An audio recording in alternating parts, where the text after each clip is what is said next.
Assalamualaikum warahmatullahi wabarakatuh. Bagi teman-teman yang ingin menjadi reseller atau menjadi mitra, saya mau kasih share ya dengan teman-teman supaya teman-teman jangan sampai tertipu dengan ISP abal-abal. Kalau bahasa kasarnya sih saya bilangnya ISP sampah. Di sini saya akan memberikan beberapa pengalaman saya. Jadi saya bikin dua tabel aja ya. Di sebelah kiri itu ada ISP waras dengan di sebelah kanannya adalah ISP mencurigakan. Nah, kalau ISP waras itu ciri-cirinya adalah dia bandwidthnya dedicated 1:1 ya. Nah, jarang sekali ISP itu menjual kepada subnet atau mitranya menggunakan bandwidth 1:2 atau 1:8 atau 1:10. Kalau 1:2 atau 1:8 atau 1:10 itu biasanya itu adalah produk broadband. Nah, jadi ISP waras pasti bandwidthnya 1:1. Tapi kalau ISP mencurigakan, biasanya sih bandwidthnya itu katanya 1:1. Tapi nyatanya YouTube-nya, Facebook-nya mungkin itu dibelokin. Di sini saya sebut merek ya, mohon maaf. Biasanya sih kalau ISP baru atau ISP yang abal-abal, dia belokinnya pakai IndiHome atau IndiBiz lah. Nah, jadi di sini teman-teman mitra jangan sampai tertipu ya dengan ISP abal-abal itu. Nah, kemudian ISP waras itu ciri-cirinya adalah diantar menggunakan metro. Nah, metro ini biasanya produknya adalah MPLS. Artinya metro murni. Nah, metro murni itu biasanya sih pakai yang sudah punya jartub ya, izin jartub itu seperti Indosat, seperti Metro Telkom atau XL atau ISP swasta lainnya lah. Nah, tentu itu penyedianya atau providernya mempunyai izin jartub ya. Atau dia juga bisa mengantar menggunakan IP transit. Nah, IP transit ini adalah BGP itu ditanam di router mitranya. Jadi itu boleh-boleh aja ya. Sah-sah aja. Kemudian juga dia diantar menggunakan FO atau wireless atau juga microwave kalau dia menggunakan frekuensi berbayar. Nah, dibandingkan dengan ISP mencurigakan atau ISP abal-abal, dia biasa mengantarnya pakai broadband kemudian pakai tunnel. Nah, di sini teman-teman hati-hati nih. Kalau ada ISP yang jualan PPTP atau L2TP atau STP tidak menggunakan metro atau IP transit, maka teman-teman harus hati-hati dengan ISP itu ya. Jadi jangan sampai teman-teman tertipu lagi ya dengan ISP VPN. Selanjutnya ISP waras itu memungut yang namanya BHP atau USO. Nah, ini mengenai pajak ya.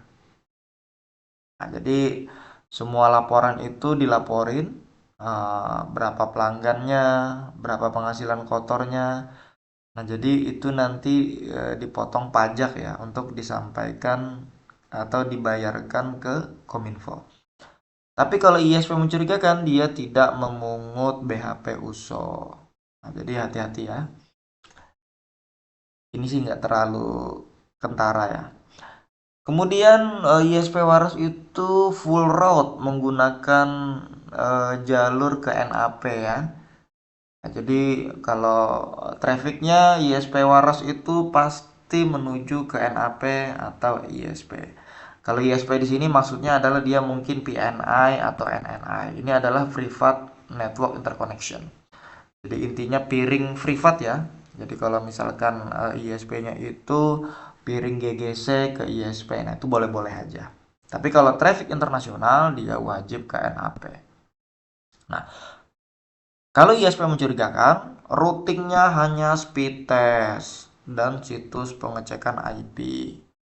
Nah, jadi kalau ISP mencurigakan itu speed testnya keluar IP penyelenggaranya, tapi yang lain-lainnya tetap menggunakan traffic si mitranya.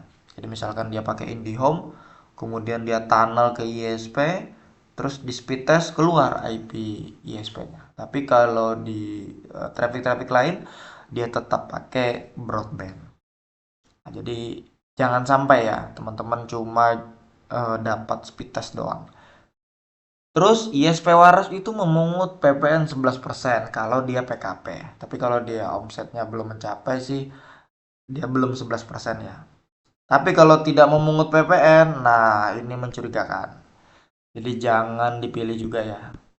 Nah, kemudian penagihan billing invoice-nya menggunakan merek dagang perusahaan. Nah, jadi kalau teman-teman ISP itu pasti menggunakan yang namanya PT resmi dia ya. Misalnya PT Hanania Nusantara Abadi. Misalkan nama PT-nya PT Instanet misalnya. Nah, itu harus pribadi ya, makanya dia menggunakan merek dagang perusahaan.